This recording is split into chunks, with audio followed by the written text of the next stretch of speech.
नहीं, यहाँ तो पिछले बार तो मुलाकात हो ही गई और फिलहाल में कुछ दिन पहले आते थे मुख्यमंत्री नीतीश कुमार जी आए, उन्होंने सबसे तो मिल ही लिया, तो बात तो हो ही गई। उसमें किसी और लोगों से मिलने की बात नहीं है।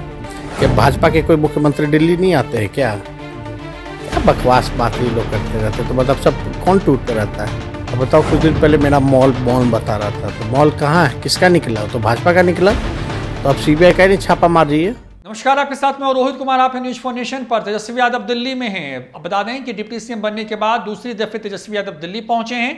ऐसे में विपक्ष के नेताओं से क्या वो मुलाकात करेंगे, ये लगातार चर्चा बनी हुई है, क्योंकि नीतीश कुमार ने अभी कुछ दिन पहले ही विपक्ष के कई नेताओं से मुलाकात की, लेकिन तेजस्वी यादव ने इस पर साफ कह दिया है कि जब मुख्यमंत्री मिल चुके हैं तो अब उनके मिलने की कोई जरूरत नहीं है। तेजस्वी यादव से जब हमारे दिल्ली संवाददाता धीरज सिंह ने यह सवाल पूछा कि वो जो है लगातार जो बीजेपी है वो उनके ऊपर हमला बोल रही है, बिहार में जंगल राज ऐसी बात कह रही है, इस पर तेजस्वी यादव गुस्से में आ गए और साफ कहा है कि बीजेपी वालों पर तो बोलने का मन भी नहीं करता है। क्या इस एक्सक्लूसिव बातचीत में तेजस्वी यादव ने बीजेपी पर किस तरीके से हमला बोला है और किस तरीके से अमित शाह को लिया है निशाने पर, सुनवाते हैं आपको। सर, आप दिल्ली पहुंचे हैं, इससे पहले जब आप उप मुख्यमंत्री बनकर दिल्ली आए थे तो विपक्ष के कुछ नेताओं से आपकी मुलाकात हुई थी।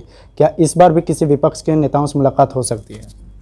नहीं, यहाँ तो पिछले बार तो मुलाकात हो ही गई और फिलहाल में कुछ दिन पहले आते थे मुख्यमंत्री नीतीश कुमार जी आए, उन्होंने सबसे तो मिल ही लिया, तो बात तो हो ही गई। उसमें किसी और लोगों से मिलने की बात नहीं है। लेकिन हम तो आप जान ही रहे 9-10 को जो है पार्टी का राष्ट्रीय कार्यकारिणी की दिल्ली में बैठक होनी है, जो कि पहले से ही प्रस्तावित था और खुला अधिवेशन भी होगा कालकटोरा स्टेडियम में। तो उसकी तैयारी और जायजे को लेकर के यहाँ जो नेता हमारे हैं सब लोग वही मिलने हम यहाँ आए हुए थे कि कैसी तैयारी होगी।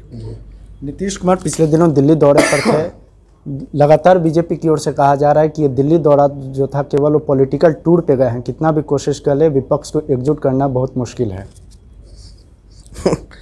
बकवास की बात है। हमको तो मन ही नहीं करता उनके सवाल का जवाब देने का। कोई सवाल में ही इतना मतलब क्या कहिएगा, जो लोग उठाते हैं उसमें ना कोई तर्क होता, ना कोई हाथ गोड़, कोई माथा लगाता नहीं है। लोग जो मुंह में आया वो बोल दिया। अरे भाई, लोग मिलता नहीं है। दिल्ली आ गए तो इनके छाती पे सांप लौट रहा है। अब मिलेंगे नहीं, नेता हैं तो मिलेंगे नहीं सबसे। सब लोगों ने बधाई दिया था, तो औपचारिकता है, शिष्टाचार है, सब लोगों से मिलते जुलते रहते हैं। क्या भाजपा के कोई मुख्यमंत्री दिल्ली नहीं आते हैं क्या? क्या बकवास बातें ये लोग करते रहते, तो मतलब सब कौन टूर पे रहता है? तो ये सब बकवास की बातें, जो जनता से लेना देना नहीं, वही काम ये लोग भाजपा के लोग करते हैं। तो इनके बातों में, सवालों में दम नहीं है। अब बताओ, कुछ दिन पहले मेरा मॉल बता रहा था, तो मॉल कहाँ है, किसका निकला? तो भाजपा का निकला, तो अब सीबीआई का नहीं छापा मार रही है। सीएम हरियाणा के यहाँ या एमपी जो हैं भिवानी के, मानना ना चाहिए। और ये बीजेपी वाले को डेली प्रेस कॉन्फ्रेंस करना चाहिए, ना कि मॉल का क्या हुआ, मॉल का क्या हुआ। काहे आप चुप है भाई सब? एक दिन तो बड़ा एड़ी लगा के भाषण दे रहे थे, आप सबके मुंह में दही या कुल्फी जम गया है क्या? तो ये सब बकवास बातें जो दिन रात ये सब चलाते रहते हैं। बोलना बोलते रहे। जनता इनका कोई सुनता है? जनता जो है आने वाले समय में अच्छे से इनको सबक सिखाएगी।